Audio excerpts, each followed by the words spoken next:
Hey guys, this is calculus family.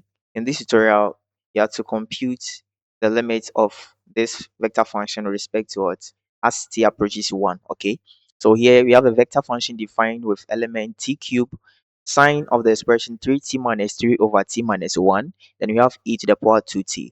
So you're supposed to find the limit as this function approaches 1. Okay, so you simply open your brackets and you have limits as t approaches 1 of the expression t cube, comma, limits as t approaches 1 of the expression sine 3t minus 3 all over t minus 1. Then we have limits as s approaches at t approaches 1 of the expression e to the power 2t.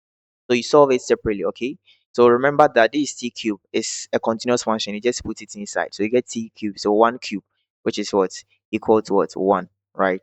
The answer is 1. When you come here, remember this here, you are going to apply um the L'Hopital rule, right?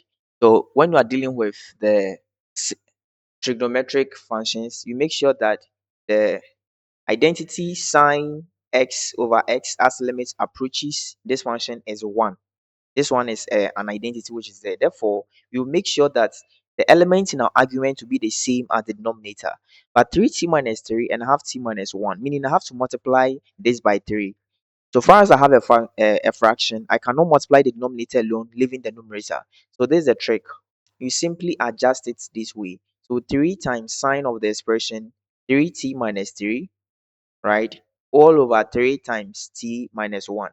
Therefore, you get 3t minus 1 here. So here, let me here. And you know, limits as e to the power 2t as t approaches 1. This is a continuous function on t.